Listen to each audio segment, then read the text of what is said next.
It's August 9th. I have a very special guest with me. Before I introduce you to him, I have been instructed by my producer to remind you to subscribe, turn on notifications for this. We are adjusting the schedule a little bit, but without further ado, I have Anand, a player profile. I feel like this is, I keep saying this, but long overdue. I finally have my own show, so I'm having the guest that I want on. How's it going? What's up, Steph? Thanks for having me. Yeah, I do work with Matt and Player Profiler. We host a show together called The Decision Point, and we have fun breaking down transactions over there. Yeah, and if you don't follow him already or listen to the show, it's fantastic. So get over there, follow him, and take a listen. But did you watch Hard Knocks? I've watched bits and pieces. It's as much as I can get. I will say, I feel like I got a little bored halfway through it. I think that all the players fangirling kind of over Rodgers was very adorable. I wasn't expecting the Shivers by Ed Sheeran to be like the only song they played during the entire thing. I found that hilarious, and I didn't see anyone comment on it, so I thought it was quite funny. I mean, they took some artistic liberties over there. And I mean, obviously, you know, the funniest part about this is, you know, the Jets didn't want to be on Hard Knocks. So now the fact that they have to pretend like this is what they always wanted is so much funnier than it would have been ordinarily. But you know how these things go. I mean, Rodgers obviously huge character, and he's going to be the star of the show as they want him to be. But Zach Wilson is hilarious, man. That kid, man, and it's funny. I kind of feel bad for him now. I've poked fun at Zach Wilson. I will continue to poke fun at Zach Wilson. He's a memeable guy. He's, the MILF thing will never get old. But you kind of feel bad for him a little bit during it. Yeah, I mean, it's kind of like some of the human elements of, the day-to-day grind where it's like, hey, you were supposed to be the savior of this franchise, and instead they traded multiple picks and spent a whole lot of money to get a guy that's in his 40s. Yeah, I know. It's bad. I was really hoping that Tampa or someone would try to go get him, maybe give him a little bit of hope, but I don't know. I think that's for him. Where are you at with all this Jets hype? I mean, until we see it on the field, it's just hype. Yeah. And we've seen plenty of teams. The Broncos last year are the most recent example where the preseason hype and a bunch of guys that you've added in free agency that you think are going to take that next step as a team together don't quite. Transplanting a quarterback is fucking hard. It is fucking hard. Not everyone is Brady. Not everyone had a team built out for them like Stafford. And the Jets are a really, really good roster, but you're asking a lot of turnover, and you're asking, 25-year-olds to get along with a 40-year-old quarterback, which seems to be going well now. But, if you start 1-3, we'll see how that dynamic plays out.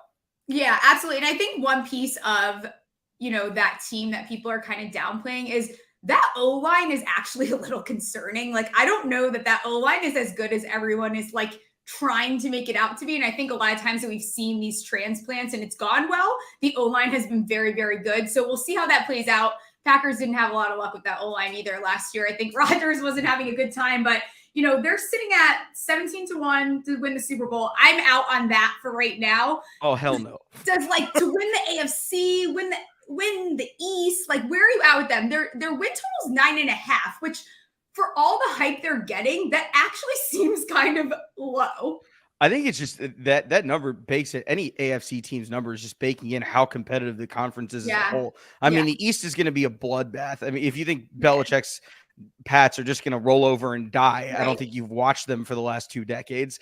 We know what Miami's roster looks like. Right, of course. In here, they're going to lose to the Dolphins. Oh, man. Of course, Troy's talking about the Dolphins already. And then obviously you've got the Bills. It's a tough hill to climb, especially with a new quarterback, with an OC that's coming over after an abject disaster in Denver. There are a lot of moving parts there. That's just a stay away from me. 9.5 is the wrong. I feel like that's the right number, but who knows? They'll be right there. Money on the under is I almost don't even really hate that right there. I'm not going to put my money on it. When I was being a little petty when Rodgers went over there, I did bet them to miss the playoffs. Ooh, that's fun. And I'm kind of regretting it a little bit, kind of. But, I don't like sharing MetLife with them. Not a fan. Who do you have coming out of who in the AFC is your power 3 right now? I think they're the same 3 that were there before, where you have KC until someone beats them. They're the top dog. Yeah. Cincinnati's in that number 1 challenger spot. And then Buffalo honestly has gotten unlucky. One of my theories that I've had for a long time is that it's more indicative that you are actually a championship caliber team if you consistently make the Final Four, if you're consistently making the championship game, than actually winning one. and it proved itself true with the Rams when won the one Super Bowl, but consistently year to year, it's not like that team has been back there over and over and over again, other than when they had Goff on a rookie deal. So it's going to be tougher for Cincinnati going forward. They're starting to look at the blueprint that Buffalo has right now and how difficult it is when your quarterback makes $50 million a year, just how much of your roster gets gutted. But I mean, those are the three. And then obviously you've got that next tier of teams, whether it's you want to throw in the Chargers or the Ravens or, the Browns in there. You have the Jets and the Dolphins. That any of those teams could absolutely make a run. But, until somebody takes out those top three, that they're pretty entrenched in there. Yeah, absolutely. And I think, it is nice to be a fan of a team in the NFC that, still it has a couple years to go before I think that they can say that they're going to be super competitive because, it's a little softer over there. It's not as difficult over there. Is there a team in the AFC that you do think is going to surprise people this year? In the NFC, you mean? AFC, in the AFC. Oh, in the AFC, I think it's going to be Miami. Do you have one in the NFC then? I do have one in the NFC, and I think the Giants are the team that are going to surprise the people. Don't suck up to me, I promise. I am not. I put that on Decision Point like a week ago. So yeah, you're going to get a lot of follows now because I do have a very loyal Giants fan base. So that was a smart move to make. I mean, I think it's one of those things where, and Tej and I were talking about this not too horribly long ago. Daboll was playing Texas Hold'em with Uno cards last year. And now you've given him something legitimate. And if Daniel takes that next step, you have to, obviously there's a lot of things that have to come together for a team to make a run like the Eagles made last year. But just to get to that tier and kind of be that fourth best team in the conference, I think is definitely potentially in the cards for the Giants. And then the Seahawks are the other one that I'm looking at. Like, hey, if you're going to do it, this is the time. Yeah, I love it. I'm in on both of those. Obviously, I'm in on the Giants. I think people expecting – I expect the Giants to be like, if they just repeat kind of what they did last year, it'd be a little bit of a disappointment because they did have a lot of improvements, honestly, to that team. People are downplaying Daniel Jones, the best weapon. I've said this a million times, like the best weapon he's really thrown to, and you remove Saquon from this equation, is Golden Tate. And again, like we're not talking about long time ago too. Yeah, we're not talking about the Golden Tate of like Golden Tate prime. Like we're talking about, a little tread on those tires, Golden Tate. So it's impressive. And I love Sterling Shepard. I love Darius Slayton, but you bring Darren Waller in. You saw some really nice flashes out of Isaiah Hodgins, someone that I've been targeting a lot in best ball towards the very end there. I think that they'll surprise people in that people are really expecting them to go under their win total, and I don't foresee that happening. Going back to the Jets, is there a player that you are targeting as far as fantasy goes? If people are going to keep giving you Breece Hall at a discount, I'll keep taking him. Garrett Wilson's price, especially in Dynasty, has gotten to the point where you're potentially taking him at a ceiling, kind of like the year before. The last time you had an opportunity at a top 3 receiver is Cooper Kupp, but that's in his 30s, right? Like you're not really getting much value there, even if he finishes there in redraft in terms of Dynasty. But Garrett Wilson's price is kind of where it should be now, so there's not really value there. Give me Breece Hall as kind of the value guy out of that team, because I don't think they're going to ask 40-year-old Aaron Rodgers to throw the ball like he did in his 30s or in his 20s. No, and I think people are writing him off a little bit too quickly right now. You can buy a little bit on the dip there because, people are still worried about Dalvin Cook over there. I don't know that a lot of teams are going to pay the price that Dalvin Cook wants. We're probably going to be waiting a couple more weeks before we see him on a team. Yeah, Miami makes all the sense in the world, but if he left there without a deal, we'll see. How bad does he want to go home? I guess is the better question there. But you've got all these running backs that want these significant deals that teams aren't willing to pay them. They're all going to basically play musical chairs the way we do with the quarterbacks that are left out there too. So there's a spot for everyone, but it may take some time. Yeah, absolutely. All right, talk to me about your Rams. I have mixed feelings here. So where are you at with the expectations for this team? I think we're going to know rather quickly because the defense is full of new faces. I think they're probably going to start 8 to 9 players that have they're in year 2, year 1, have never played for the Rams before. There are a lot of new faces. Jalen Ramsey's obviously gone. He's a Miami Dolphin. Like, this team is going to, if they do anything productive, it's going to be on offense. It's not going to be on defense. Yeah. And so, this is probably around a 500 team if everything it goes as advertised, maybe a little bit under that. The offense is going to score a lot, though, because the defense is going to get ran all over.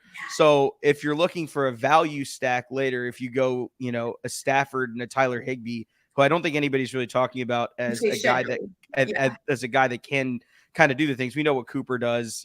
Obviously people have targeted Skoranek, people have targeted, various pieces of this offense. People are talking about Puka Nacua, Cam Akers, all the other running backs that they've got out there. But I think Higbee's the guy that if you're really looking for value anywhere, he may be the number 2 target in an offense that's going to have to carry probably a bottom 5 defense. Yeah, 100%. Has a creative play caller and a pretty solid quarterback. So, and I think tight end's a fun position where if you don't get one of those top guys, and I think that the top guy situation for tight ends, I tweeted out today, like the big 3 has kind of changed as we've seen it. I don't know that there is going to be like a consensus big 3 and what that should look like.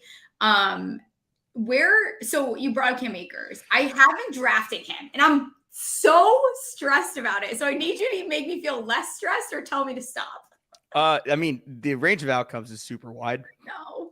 He could potentially be an RB1. That's not completely out of the cards and as devalued as running backs have become, not just in real life, but also in fantasy football. It used to be round 1 and 2 in redraft. You would take running back basically no matter what. And that definitely doesn't happen anymore. Right. I think he has the upside to do it. He's in that, the dreaded running back dead zone. And in that space, there are a couple of guys in that area. J.K. Dobbins is another one where you're just betting on someone staying healthy and someone's offense doing a little more of the heavy lifting for them to get those scoring opportunities. But again, if the Rams are in the situations that I think they're going to be in, which is they're going to be giving up 30 a whole lot, they're going to have to chase points, and Cam Akers is definitely going to be out there as a part of that. So I think at the current cost, it's probably a 50-50 prop. It's not like I'm buying every share of Cam Akers that I can get, but at the same time, there is some exposure to be had there at the prices that he's at right now. Yeah, and I think when he keeps like falling into my lap, and I'm like, at this price, I kind of have to do it. I kind of have to fucking do it at this point. I think I have this fishbowl. Probably leaning more towards like best ball scenarios with him. I don't know that I'm going to have a lot of redraft exposure to him. That makes me a little bit nervous, but I think people are quick to count out teams like this, not realizing that, there might be a lot of garbage points here that to pick up. So many. Yeah, it's quick. So many. It's quick to just look past these guys. I wonder, I haven't looked in a while. Matt Stafford, I'm sure, is going very, very, very like low in any scenario possible. Yeah, he's basically somewhere in that quarterback 18 to 24 range, depending on where you look and what the format is.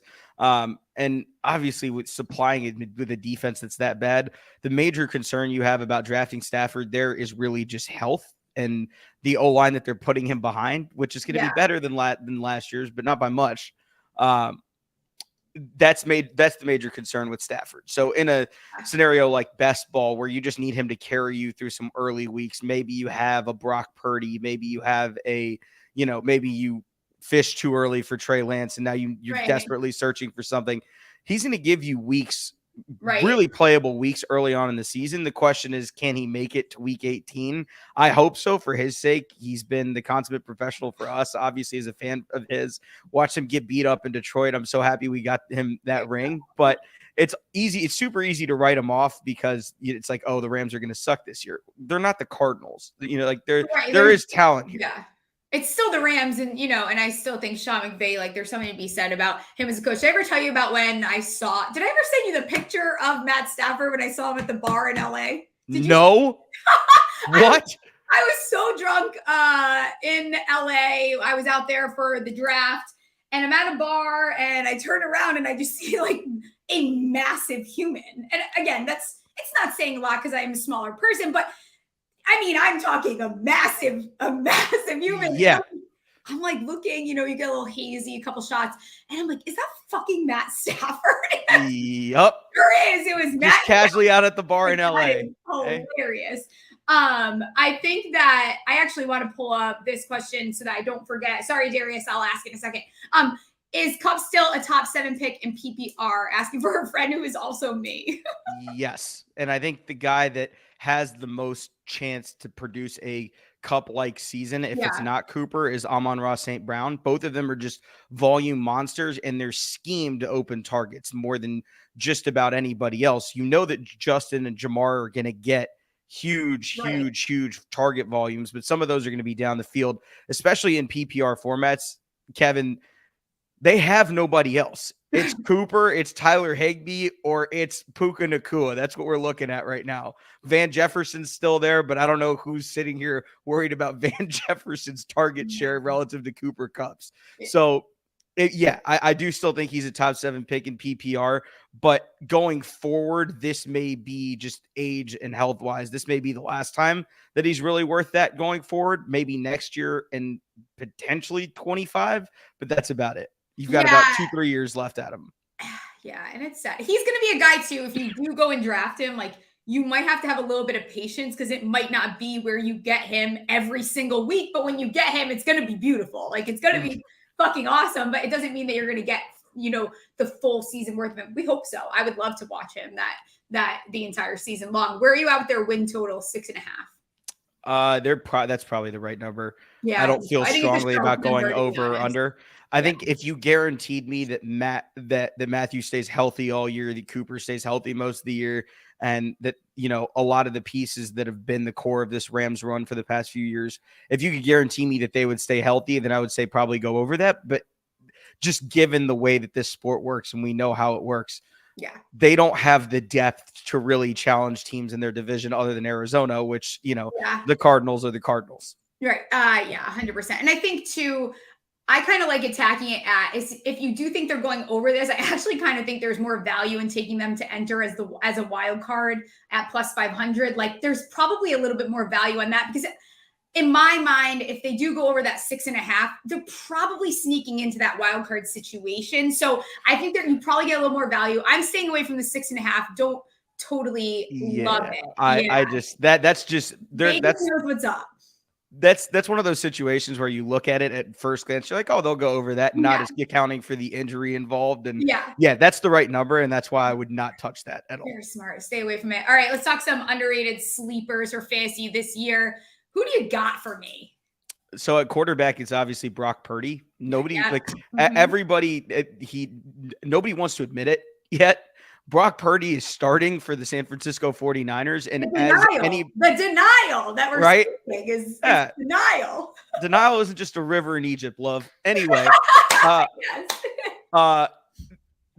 he's going to have value because he's the Niners quarterback. We know he can move. Mm-hmm. Now, are you the most excited ever about drafting Brock Purdy? No. Yeah, you should be where you can get him. I'm nervous.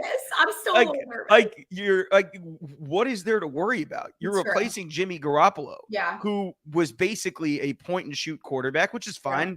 No issues there. They got to a Super Bowl with him. I mean, if you buy Brock Purdy at ADP right now, you're really not buying the quarterback, Brock Purdy. You're buying Debo and Kittle and Ayuk and the stable of running backs they have there, including McCaffrey. Like, you just want a piece of this offense, and he's the cheapest of them. Yeah, I'm with you on that. And he might turn into one of these guys, and I hope that for him is, for years now, I feel like I always was the person to draft the Kirk Cousins, to draft the Jared Goff, to draft the Daniel Jones, and to win my leagues because they're guys that continuously go under the radar. They're not the flashiest names. Like our generation is so excited about the Patrick Mahomes, about the Lamar Jackson, but taking those guys, you do miss a little bit of some of that nice value at the top when it comes to other positions. So I think I'm with you. I don't even know where he's going at this point. Everyone's in very much denial with Trey Lance. I almost tweeted today, but I don't want to piss people off. I'm going to a Vikings 49ers game in October. And I was like, I can't wait to see Brock Purdy play, but I'll stir the pot. They're going to come for you, Steph. I know. But there's a rev share. I see everyone doing it. So I'll make a little bit of money off of the engagement. There you go. That's at this point, right? Who else are you looking at? We touched on Higbee. I think Nacua is a sleeper. If you're looking for someone to stash in Dynasty, if you're looking for a best ball spike week guy, another one that Matt's gonna get pissed at me, Jameson Williams, later in the season because they need a vertical stretch element, especially in best ball. Right, he's basically free. Like nobody's drafting him to be what he can be, which is if he gives you 3 or 4 spike weeks that are worthy of, your wide receiver 1 or 2 for the week, that's more than worth, round 17 in best ball, wherever he's going on underdog at this point. And then, there are a whole bunch of wide receivers. I think all the Green Bay wide receivers are way cheaper than they should be. Yeah, If Jaden Reed is obviously our favorite in terms of the rookies. Yeah. I think, Tyler Lockett is forever going to be a value. I don't know why. Every fucking year he's free. Every year he's in that round 5, round 6 area, and someone's like, no, I want a quarterback. Okay. I'll take free wide receiver 2 numbers every single week. Yeah. One of the best things you can do in that range is find someone that's consistent, whether it's an RB2, a wide receiver 2, whatever it is that you're looking for. You just want consistency at that point because you've already chased the upside, in earlier rounds. Tyler Lockett is always a value. It feels like. Yeah, why? I don't understand. I don't get it either. And then again, value is relative. It's not a sleeper at all, but I want every share of Amon-Ra St. Brown that I can get because Jared's going to throw him the ball as many times as humanly possible, and he's going to catch it 95% of the time. So yeah, 100%. I think too, and it's funny, I don't know what a sleeper is anymore. I feel like the industry has destroyed that word. I don't know what the fuck a sleeper means because I don't can rookies be sleep? I don't know. I mean, it's very unclear exactly what it can mean now. I think to me, most of the time when I think about sleepers, I'm thinking about redraft, and most of them end up being rookies because they're the guys that you don't know how to price yet. You have no data on what they are. And so for that same reason, another player profiler favorite of ours, which has been adopted by the whole staff, but was really a me and Matt thing, Roschon Johnson in Chicago, because Khalil Herbert and Deontay Foreman, we know what they are. Roschon profiles as a 3-down back that, really pushed Bijan Robinson for snaps at Texas, which sounds crazy to say out loud, but that's what happened. Before he was in there, Roschon was their primary back. And the other thing that, never gets considered when people draft rookie running backs is he has a lot more tread on the tires than a lot of these guys that had 300 plus carries multiple years. So I think people overlook these rookies too. And I try to find a couple of them that I'm like, they're going so late. I understand they're unproven, but that's for everyone else to be nervous about because even guys even where Zay Flowers is going, where Sam Laporta is going, love Sam Laporta. I love him, and he's going tight end 19. So around there, you're taking guys like Irv Smith, who I actually really do like this year. I will admit that because I've said it on shows before. I still like Irv Smith, but you look at Sam Laporta. J. Will is going to miss games, right? And they're going to be, he's going to have so much opportunity. He has the pass catching skills to make something out of all of that volume he's probably going to get. So I expect Goff to continue to throw the ball a lot. People hated I knew it was going to happen, but people hated my tweet about, I think there's value on him to actually throw the most interceptions in the league this year. I think they're going to continue to just throw the ball. I think Jared we know what he is. Yeah. And when offensive coordinators, whether it's McVay or Ben Johnson, scheme play action open for him, he's capable of throwing a really pretty pass. He's very solid in the intermediate game. He throws one of the prettiest deep balls in the league, but he's again pretty much a guy. It's not like you want him to carry your franchise for you or carry your offense. And there are moments where he's capable of doing it, but you just don't want him doing that multiple games a season. You want to save that for when you really need it. But again, he's a super value where you're getting him in terms of quarterbacks, especially in a format like SFB where volume is almost king. So a guy like Jared, that's sure he's not going to have the advanced metric numbers of a Josh Allen or a Joe Burrow or a Mahomes, but his volume may make up for it even in standard leagues. They're going to throw the ball a whole lot, and they're probably going to be pretty damn good at doing it. Yeah, I think so too. And I think what people are actually where a lot of value of Gibbs is going to come into that draft pick, he's going to get a lot of receiving work, to be honest. I see him being this Eckler CMC type role, not comparing talent by any means, but I'm saying they're going to use him kind of similarly. And I think people are going to be surprised how much he's involved in the receiving game.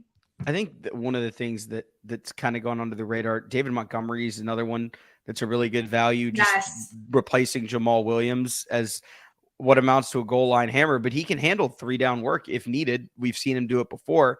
But potentially putting them both out there, right? Where you have Jameer in the slot and you run Amon-Ra on the other side, Sam Laporta, and then you've got David Montgomery in the backfield. That's a lot of different dudes with very different skill sets. You got to find ways to cover. When you say it out loud, it might get a little bit weird. Yeah.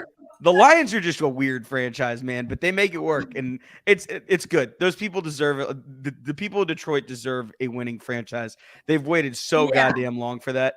They sure do. And it's very weird because I've been in Michigan almost 2 years now. And it's very weird to move here during this time. You have people like painting mailboxes saying Super Bowl champions 2020. It's getting out of control a little bit. I'm excited for everyone. I think that people are writing off some of, the NFC North a little bit too soon. And sometimes the Lions might lie and the Jets might jet. We just have some of those teams where I don't know. I got to see it first to believe it.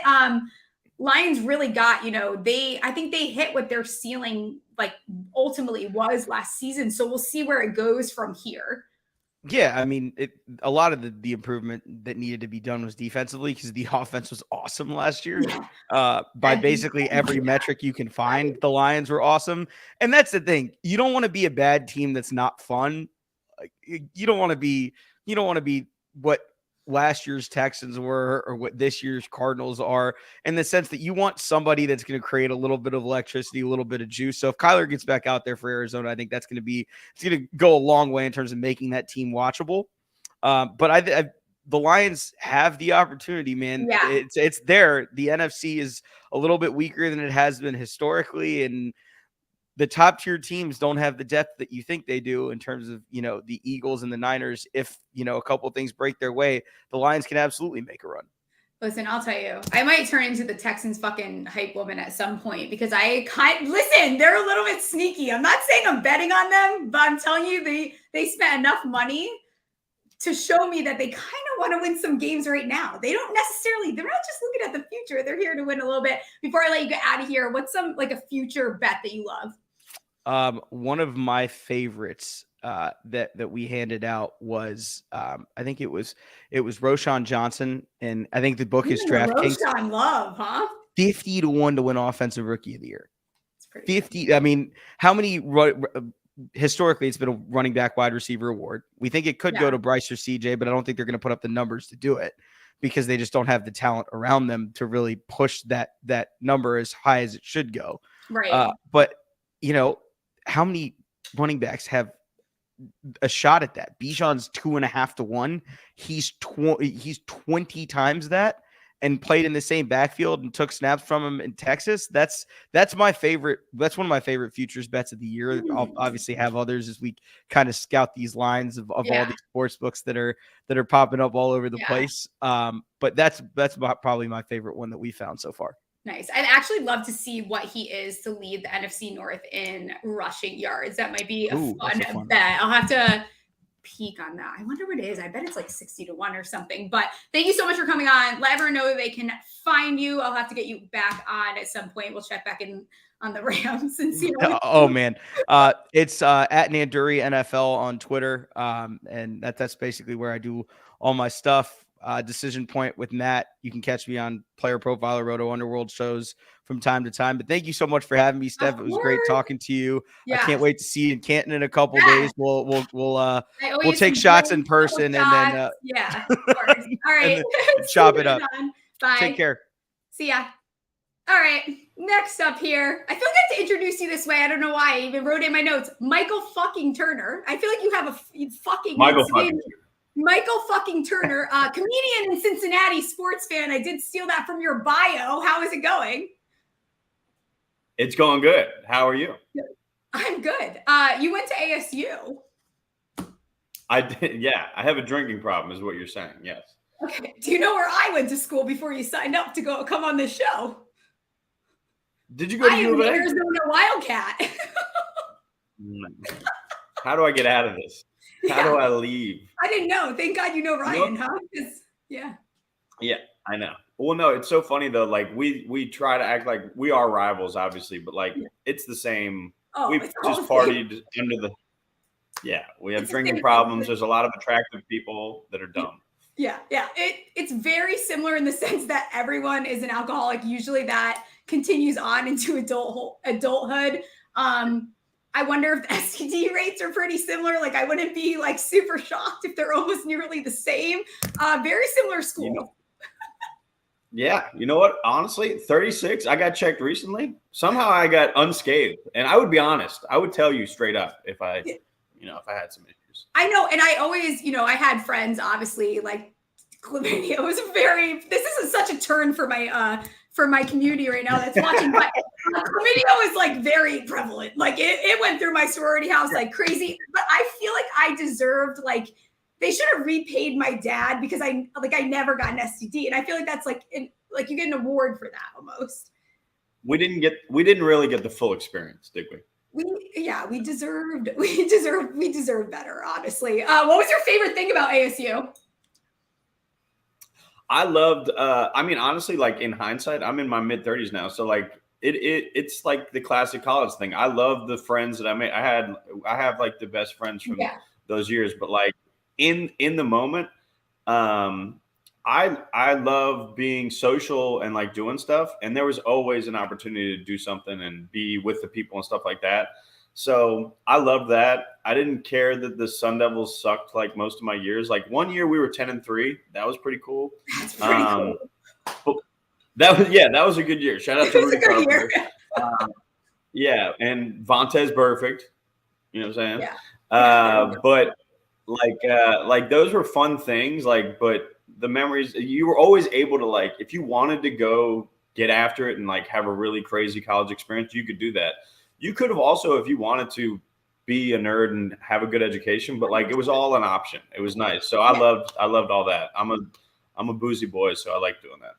Yeah. I was born and raised in Connecticut, so I was like, see you later. I'm fucking out of here. Like I'm going to get some sun, have some drinks. You met John Rahm, who is funny, like and I don't know if you saw, I accidentally liked one of your Instagrams stalking you today, but I did like one of them. Okay, cool. All right. It was a big mishap on my part. How is John Rahm? Because he's on my no bet list. I like anybody that he seemed like he didn't get the full Arizona State experience. Actually, I feel like he was like kind of not. He seemed a little too rigid for me when I talked to him. Yeah. But a lot of people say that he's a hard dude to communicate with. So I'm always proud when I get like. So you're referring to when I go to these Waste Management Opens and I talk to a lot of the golfers. Yeah. And they're kind of tough. They're tough sometimes to like. Their personalities can range really, really like wildly. So it was cool to just even talk to him. He's kind of a stiff dude, and he doesn't really like doing that back and forth stuff. So I was happy that he even like talked to me. I knew I would get him if I just said, "Hey, go Devils," and then you kind of have the in. Right. So he was cooler than I thought.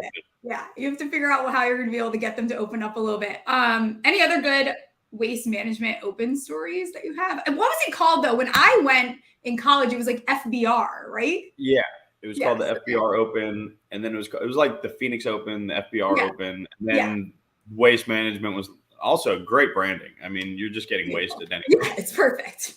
Yeah, and everybody there is trash. Oh yeah, I went last year. That was my first time doing 18, and it was a blast.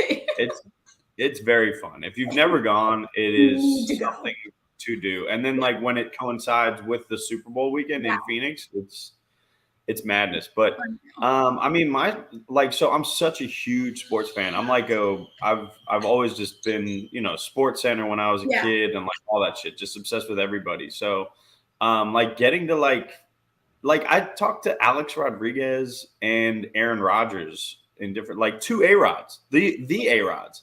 And like it was crazy. Like you know what I mean? Like it's wild. And I was really proud of. So sometimes I go into it with I'm kind of media, but I'm not, right? So I'm like doing things so like there's real like news broadcasters that are there and they're trying to get real interviews. I'm going up and talking to them. And I remember going away from Aaron Rodgers was in between deciding if he was going to come back to the Packers last year or not.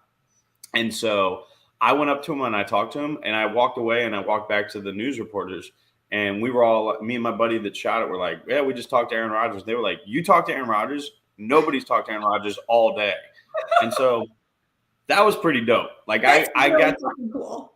Yeah, it was cool. But you just enter with, I have humor on my side. I entered with a joke. I said something very like playful, and all of a sudden we talked for like 3 minutes, and he complimented my mustache, and that's nobody complimented this mustache. So it's a great mustache. I don't see anything freaking wrong with it. I think it's a great mustache. It's awesome. Is it kind of one of those like pinch me moments though? Like you're like, holy fucking shit! I just talked to 2 A-Rods. What the fuck is going on? In the moment, I pride myself in like being cool in the moment. Because that's where I pat myself on the back afterwards. Is I'm like, thank you for like getting those moments, because you only have the chance to do it. Like the film is rolling, but yeah, afterwards you're like, there's a deep breath where you're like, whoa, I just talked to like Aaron Rodgers, or like Alex Rodriguez was crazy too, because it's like, you know, that dude is famous. That's like because Aaron Rodgers is famous in America for sure, but like Alex Rodriguez is like global. Yeah, baseball is a little different reach, so that was cool. That's very cool. How'd you start? When did you get into comedy? Like I'm 11 years in now. So I started in Scottsdale. I was always like the dude. I was like all the superlatives in high school and stuff. Like most You're likely the funny guy. You were the fucking funny guy. Yeah. And my brother was the funny guy. Like my father's the funniest dude I ever met. And like, so I always had that. But it took me a long time, because I remember watching a documentary, if you've ever seen it, it's Jerry Seinfeld, called like The Comedian or something like that. And so it's actually a decent watch if you enjoy stand-up comedy, but there's parts of it where he's watching this younger guy who's now Orny Adams. And you're watching it, and I remember being like 18 years old and being like, this seems depressing as fuck. I definitely don't want to do this. And so, because I thought I wanted to do something like that for a long time, and then I was like, no. And it took a long time. I actually, as weird as it is, it's only depressing because my buddy passed away when I was like 21. Okay. But I spoke at his funeral because, first of all, who knows you better at 21 years old than your friends? Like you can say your parents, you know what I mean? Like, isn't that a weird like age where like your parents, those are those years where your parents actually don't know you at all, really. And they've seen you do shit that like no one ever will for the rest of your life. Like you've done fucked up shit in front of them. So I called my buddy who passed. I called his brother and I was like, I'd like to speak at the funeral. And I did. And I didn't want to make it super sad. I said some stories that were funny, because like we had a great time when he was with us. And so I remember making people cry and laugh. And I just remember being like, I was like, I can do something with it. It was a unique skill that I just kind of realized I had, the ability to communicate with people. And so it turned into, years later, it turned into me starting stand-up in Scottsdale, Arizona. And I was pretty good early. And then you just kind of, you know, if you're good early, you kind of get more opportunities, and then it's just a drug. And I have an addictive personality from my Arizona State. I can imagine. I mean, you don't just go to college in Arizona unless you have something's wrong with you if you're a little funny. But I always say the best compliment that I could get, like I don't give a fuck about anything else. The second someone's like, "You're so funny," I'm like, please fucking tell me more. Like everything else, like that shit makes me uncomfortable. Like I don't compliment me on anything else, but you're like, you are hilarious. I'm like, all right, come on, a little bit more. But there's no better feeling in life than making someone laugh. Like I fucking love that shit. It's a drug. And then like on a massive scale, like I've been fortunate enough to perform. I got a good friend, Trevor Wallace, who you might be familiar with. He's super poppin'. And I was on the road with him on theater tour, and I got to do he's got like 1,400 people in a theater, and I'm like, that's when you're like, oh, this is crazy. Like I've got over 1,000 people concentrating on me and laughing at this idea that I had when I was taking shit 3 weeks ago. You guys have no idea where this shit came from. Yeah, exactly. And so it's super fun. And then also, you know, like at ASU, there's some very attractive women, and the humor comes in play. I don't think I'm an ugly dude, but I'm definitely not like, you know, I'm I'm 5'9" and I have a little bit of extra pudge going on. You better have some jokes to get, so I did fine. Yeah, I remember going to Arizona and I was like, you guys have had plastic surgery already? What the fuck is going on? Like, this is crazy. Yes. You guys are all so attractive. Here I am rolling in from Connecticut. Like, I'm like, we're very wholesome over there. What the fuck is going on? It's a totally I always say those world. schools, we had the 5 hottest chicks from every school in America went to either UofA or ASU. That's what it was. And those are insane. Like, you can go from being a 10 somewhere and then you go to Arizona to school, you are immediately a 3. And I'm not even being dramatic. Like, that's you tank down. It's not as good of a feeling. Yeah, and a regular guy like me, you're gonna have to settle for me eventually because the numbers just don't add up. I always say, and I have a tweet somewhere about it, like, funny guys finish first, period. Fuck the nice guy thing. Like, that's fine. But funny guys, you make a girl laugh, that's it. Forget about it. I'm in a very happy, committed relationship now, but and she's way hotter than me. But it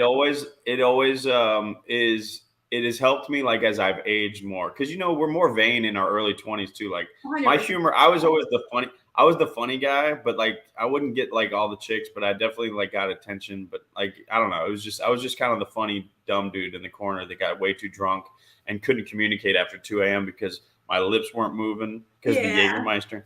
Yeah. And so, or it was moving in a way where it was a little offensive. And so, but now in my like 30s, the humor has like truly been, it's been a great thing. And I've been able to get some beautiful women in my life that have also been able to help me. Yeah. Just be great partners with me. So it's been. And nice. You're from the Midwest, right? So you are a Bengals fan. Am I correct? I live in the Midwest now, which is hilarious. I am in the Midwest. So we have a lot of similarities. I live in Michigan right now.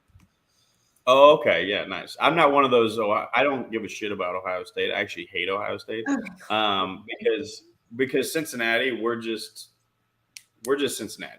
We don't mess with the rest of the state. Cincy game. Like, I bet those are awesome games to attend. They're fun. We're good fans because we've been so downtrodden for, we had a horrible, I don't know if you saw it, but it was about 3 decades of pretty bad football. Yeah. But in that way, we're actually like, I think we're a dope fan base because we're never going to like be that fan base is like talking too much shit or something like that. Yeah. Like we're always going to have a good time. If we lose, we understand how to lose because we've lost so much. We're gonna be all right, unless it's like to the Steelers or Ravens or something like that. That might be different, but like different situation. Yeah, you got to come down. Yeah, I got to do it for sure. It's funny. I think that when I re-downloaded Twitter and before like things started taking off, I remember tweeting like, I forget the Bengals are a team every year. It's like because they were forgettable for a while now, and now they're a team that we're talking about every single year. Yeah, best helmets in sports, in my opinion. Oh, beautiful. I think, just beautiful. We are the Bengal Tiger is one of the best mascots in sports. It's an apex predator. Like one-on-one, I think it beats almost anything. I have a bias, but I do think it beats a bear in a neutral site. In just a neutral site, it's going to get a bear. So I think that. And then we have Joe Burrow, who has just elevated cheekbones and just a great smile. He's so beautiful. And he got veneers and they are doing shit for him like that. He is so perfect now. It was like the one thing. And his veneers, his smile is amazing. What are your expectations for the Bengals this year? I think they were 12-5 last year. Joe Burrow keeps taking you to the playoffs in his era. Where are you guys at? I do think that I'm one of those fans where you look at the schedule right when it comes out, you're like, 17-0. What are we doing? Yeah. But no, I always assume like we'll split with the Ravens. We'll split with we'll probably go 3-3 in the division because that's just how it shakes out. But I really it's just like it just happens. The AFC North is just grimy. It doesn't make sense. Like you should definitely beat the Browns this one week, and then it just doesn't make it. Right. It's very frustrating. So I assume that'll happen. But so like. In that way, though, I think, you got the Chiefs on the schedule. You got the Bills. You got the hard number 1, or we were the 2 or 3 seed last year. So we have that harder schedule. But I still see us like I definitely see us matching 12-5, and the optimistic point of view, I see 13-4. Yeah. I don't know. I don't think we've fallen off a lot. I think I also use we because I paid taxes in Cincinnati when I was younger. So like they can pay our therapy if like we're not going to use we. Like these teams have put us through enough. All right, listen. Yeah, this team specifically. So so like I do like 13-4. I think that we I think that we start off hot. That's the thing that we haven't done in the past 2 years. We've gone 0-2. Normally you don't. Yeah. Yes. So I'm confident that we start off a little bit more focused, and then our defense hasn't stepped off at all. We have some new guys in the secondary, but like at the end of the day, we have Lou Anarumo as our defensive coordinator, one of the most underappreciated defensive coordinators. He's so great. I don't care. You can name 12 or 11 guys I've never heard of, and I'm like, if he's the coach, I feel like we're going to be a top 10 defense. And then the offense is still strong. The O-line is another year together. So, yeah. I like it. 13-4.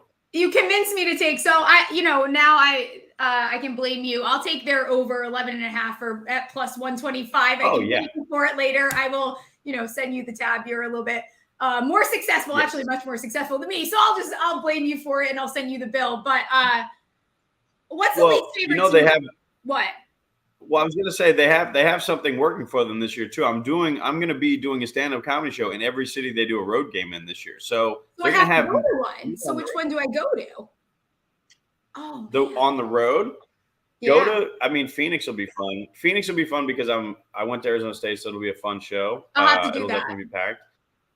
Yeah, do the Phoenix one because it'll also be like October, so it'll be like kind of when it's nicer weather a little bit. Wait, when in October? Do you know? It's October 7th. Oh, okay. All right.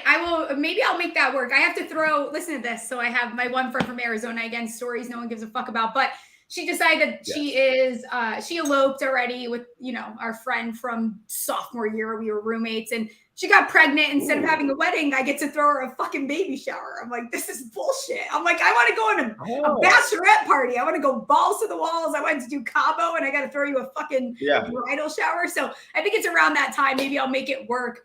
What's your least favorite team? It'd be fun.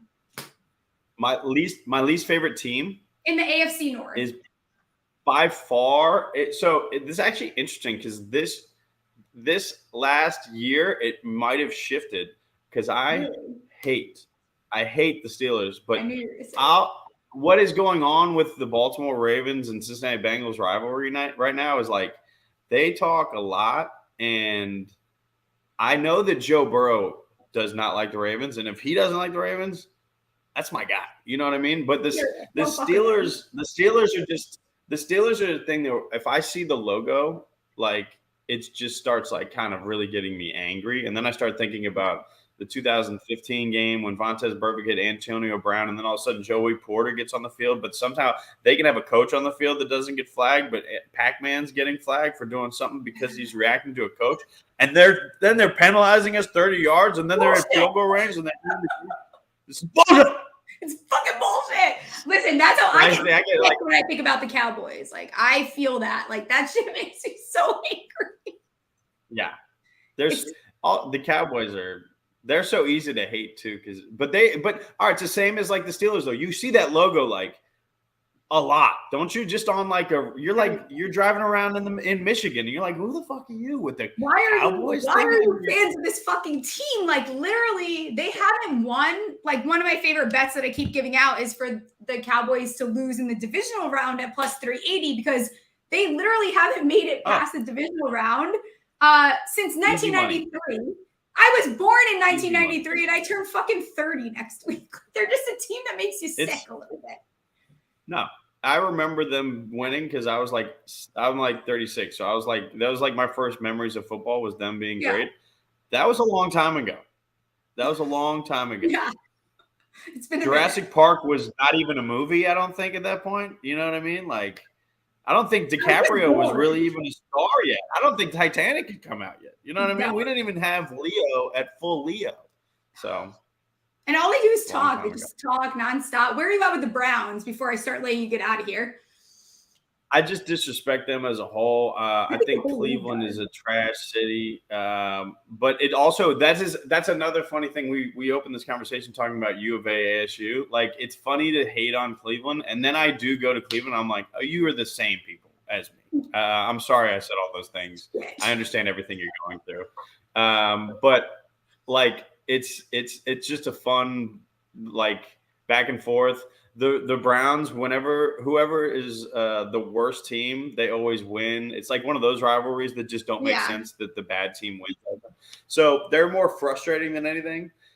The nice thing is, if you want to look at a fun stat about just football in general, teams that have not won their division ever, or since they've like left remember when the Browns moved to Baltimore, right? Yeah. So they haven't won the division ever since 1999 or something. So, like, what are we talking about? You know what I mean? Like, I love when they're like, yeah. I love when they're confident. It's adorable. Nice, it's like, you can say a lot. Yeah. Leave it to the Browns. At least we've been to the Super Bowl. I know we lost. Yeah, we were in the Super Bowl. It's rough. Yeah. And you guys will go back. I think you guys are in a good spot. Were you performing? Is that what you say about? Do you guys perform, or do you consider yourself a performer? Yeah. I'm definitely a performer. I'm an entertainer. Entertainer. Okay, where are you entertaining next? I tell my yucks, where are you doing your little zizzle zazzles at? So if you look at the Bengals schedule, every single road game that they have, I will be doing a stand-up comedy show in that city the night before the game. So my first show, I'm doing the preseason too. So I'll be in Atlanta next week on the 17th, and then I'll be in Washington, D.C. They play the Commanders, or whatever they're called now. I think they're going to change again. And then starting week one, I'll be in – yeah. Right. Oh, yeah. Hey, honestly, you don't offend me. I'm all for and then yeah, but then it goes, so I got some fun cities: Cleveland, Nashville. I'll be in Phoenix, San Jose, because the Niners don't even play anywhere near San Francisco. All the cities. So I'll be everywhere the night before every road game. And since for the Cincinnati Bengals, I'll be doing a stand-up show. I love it. Everyone has to go check that out. And they can find you. Is it at Turner Comedy? They can find you across everywhere. Everywhere, yeah. Everywhere. So at Turner Comedy, and I think YouTube is at Michael Turner Comedy, but you can find all my links on Instagram, TikTok, all that stuff. So, all right, I'll let you get out of here. But if you were to give me one piece of advice, I turned 30 in less than a week. What would that piece be? Stretch. Okay, great. The sciatic nerve is going to creep up on you. I was going to say stretch what, but then, I'm pushing it a little bit there. Yeah, stretch I think it's like you got to like really do like the hamstrings and kind of the back stuff, but it'll creep up on you. More water, and tell your friends you love them. Yeah, love it. Awesome. Thanks so much for coming on. Maybe I'll have to get you back on. Maybe I'm going to come to a show. I'm going to make it to a show at some point. I cannot wait. Come to a show. Yes. All right. Thank you so much. I appreciate you. See ya. New day. And producer. Hey, that was great. I loved that segment. That was our first comedian to have on. Really sweaty in my house. Like I told you, like it's not going well over here. I'm so I can't. You don't look like you're glistening or anything. You cannot see my armpits. Okay. All right, what do we got for questions? All right, first question. We've got, will you get a matching tattoo of a dime with me if Danny wins the MVP? That is from the Coin Snatcher. Who is fantastic. Love him. If you don't follow him on Twitter, go do so. Yes, I will. I still owe everyone a Brian Dable tattoo, so I will have to do that. But yeah, I will do it. Of course I will. All right, I will tattoo it on my chest, honestly, because I don't think it's gonna fucking happen. I hope so. Wow. Okay, you're saying right now that you will get no, not my chest, not my chest. On your chest. How about yeah, I'll get a tattoo. I'm just not gonna say where. How about on the opposite ass cheek of the Brian Dable? Fine. All right. So you have a dime and okay. It's gonna get weird. This is from It's Me Travis. Why do people care so much about what people put on their pizza? I don't know. I don't know. I feel like there's a lot of hate against Hawaiian pizza, which I love.